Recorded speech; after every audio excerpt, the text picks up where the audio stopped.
ce moment, en cette circonstance, que tout ce qu'on est en train de faire sur la terre des hommes ne passe jamais inaperçu. Je ne m'attendais pas. Et je ne savais même pas que tout ce que je suis en train de faire sur le terrain, qu'il y a les gens qui notent. Autrement dit, les bonnes œuvres ne passent jamais inaperçues.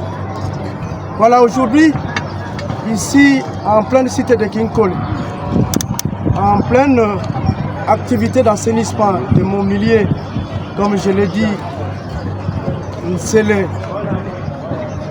Tchangou, mon pays. Pourquoi je le dis? Je suis élu de la Tchangou. J'étais tellement émotionné par les mots qui se trouvent sur ces diplômes de mérite. Je suis, c'est vrai, monsieur le journaliste et vous qui êtes organisé de bien vouloir en séjour, mais décerner ces diplômes. Les mots par vous utilisés dans ces diplômes, allais-je dire, collent à ma modeste personne. Je suis serviable, je suis humble, je suis proche de la population. Laissez-moi vous tiquer. Cette population de la Tchangou a fait de moi député national. Je leur avais promis que je serais avec vous.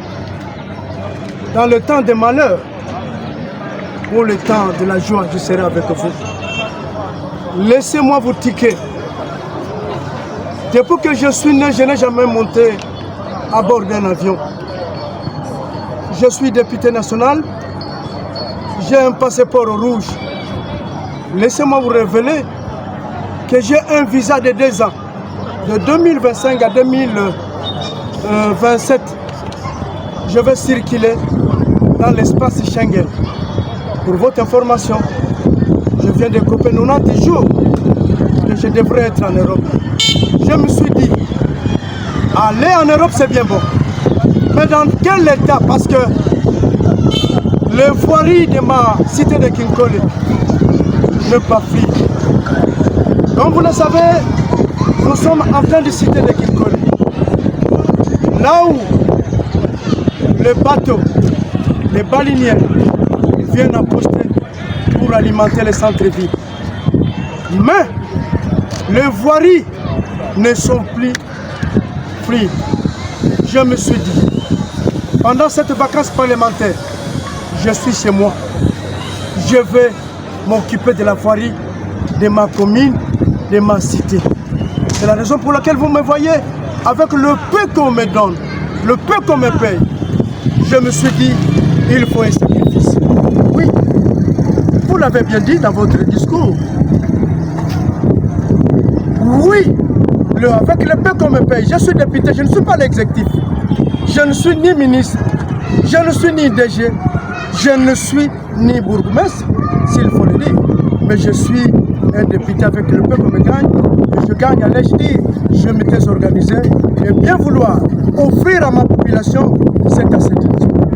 J'ai loué de gros véhicules qui pourraient enlever tout ce que nous sommes en train d'enlever comme immondices. J'ai loué même le tracteur pour assainir mon pays. N'est-ce pas? Étant législateur, je voulais répondre loyalement aux dispositions de l'article 53 qui dispose: tout Congolais a le droit de vivre dans un environnement sain pour son épanouissement intégral. Qu'entendez-vous par épanouissement? Il y a la santé. Qu'entendez-vous par l'épanouissement? Il y a le social. Qu'entendez-vous par l'épanouissement? Il y a l'économie.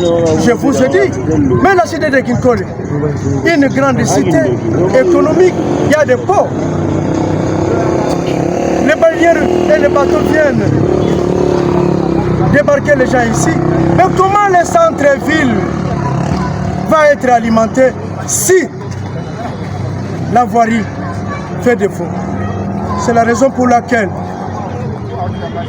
ancien collègue Mbanza, en ce jour, il a pris au chef de l'État, Félix Antoine Tshisekedi, de porter son choix judiciaire sur votre modeste personne en vous confiant le méga ministère qui est le ministère de l'ITP. Collègue, ancien collègue Mbanza, vous me voyez maintenant, moi, votre ancien collègue Richard Mona, élu de la Tchang. Ce que je peux vous demander, d'avoir un œil regardant par rapport à la voirie de la Tchang. Tchangou, c'est un grand pays. Vous ne pouvez pas parler de Kinshasa sans pour autant vivre les réalités de Tchangou. Moi, collègue, ancien collègue à l'HD et aujourd'hui ministre de l'ITP, Mbanza, son excellence Mbanza, je vais vous accompagner. Mais je vous exhorte de bien vouloir faire un œil regardant par rapport aux voiries de Kinshasa. Bandeko,